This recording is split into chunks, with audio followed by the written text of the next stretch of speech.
good morning. My name is Sybil. We've put together a video that breaks down just some very basic components of really starting your body in a way that reconnects it to some of its more pure movements or more of its simpler ranges of motion in a nice, simple way. So we start on the ground and we work through a series through the legs and hips, and then roll over onto our side and do some rotation and arm work.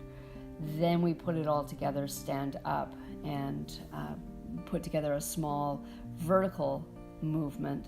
So it's part of my very early morning practice, and as I said, it's just a snapshot. It could be a little bit more than this, and it also could morph into then going into a deeper, more intuitive flow of the classic standing asanas. So enjoy.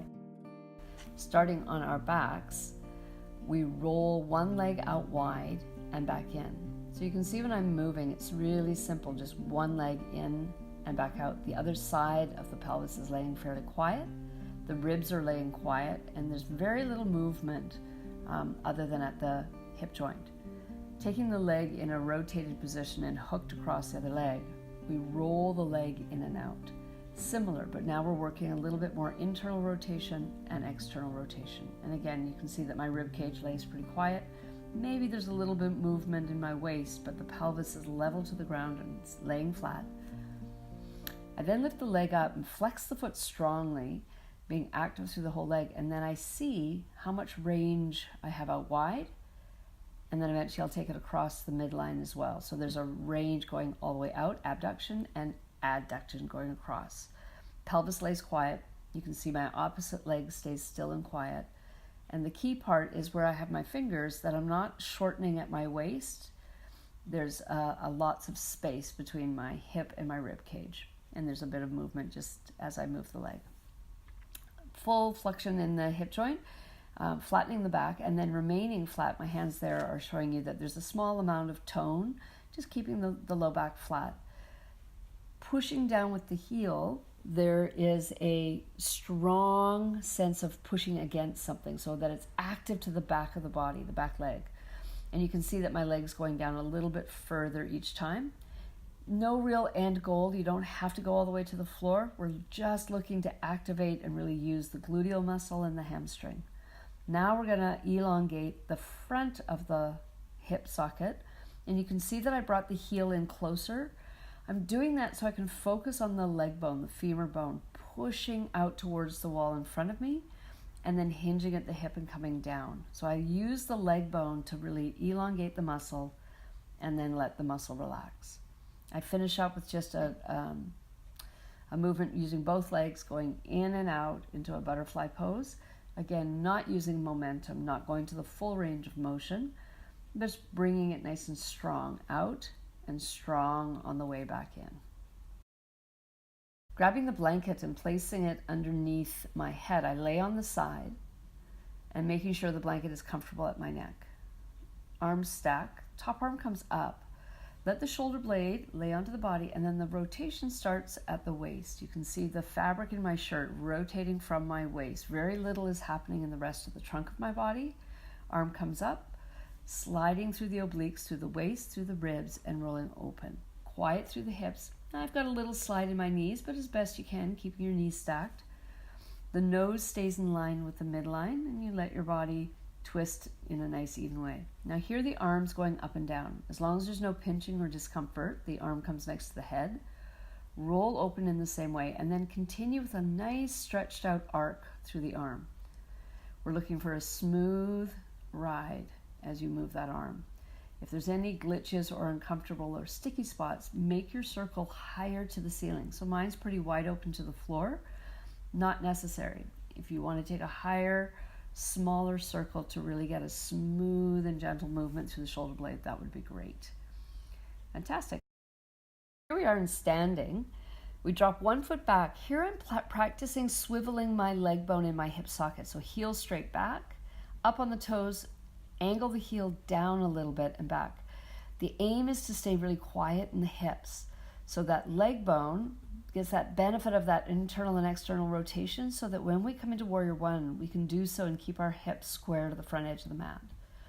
Arms are lifting and lowering, seeing that we've got a range of motion, that the arm bones can move, the shoulder blades can slide, and you're watching that my ribs are staying quiet, my spine is quiet. So the movement pretty much is all coming from that shoulder joint. I'm starting to bend my elbows a tiny bit, and we want to make sure that the elbows stay straight. So here my hands again are showing that we're staying quiet between the ribs and the hips. Now we're lifting the hips over the leg bone. So you can see me moving there. Now I'm moving the pelvis over the legs. When we were on the ground, we were quiet in our pelvis and moving our legs, right? So we're getting some similar movement patterns, but we're doing it now from the pelvis. Beautiful. We're going to open ourselves up, I think, now into Warrior Two. So then take a really conservative Warrior Two position. Roll the forward leg out and let your pelvis be level to the horizon. And then again, here come the rotation. You can see again, I'm rotating from the waist. If you watch my fabric, my hips are staying still, and the rotation is coming from the waist through the ribs.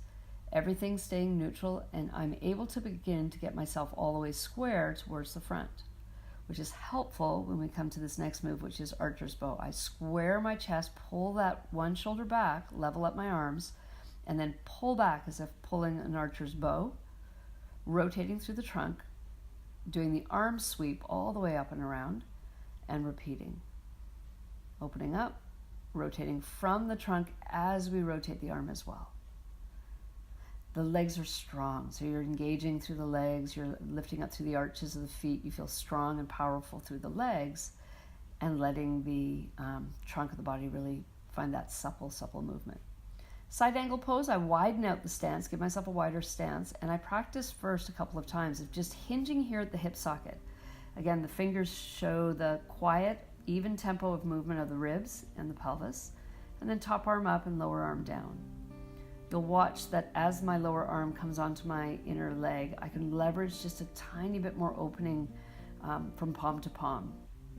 Yeah, but again, the movement's pretty clean. It's coming from the hips and a little bit at the waist, but pretty clean.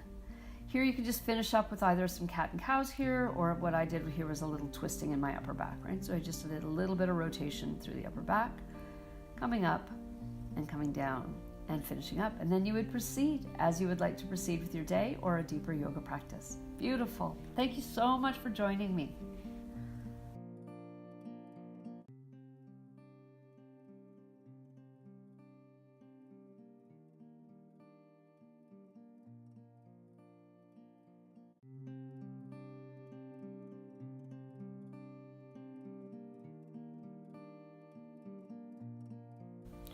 When you look at the aerial view, you have a better visual of seeing how when the hips and knees are stacked, again, the rotation is coming from the waist, and that the arm is staying in tempo with that movement. So the arm is not dropping back faster than the tempo of how I am moving through the spine and the rib cage.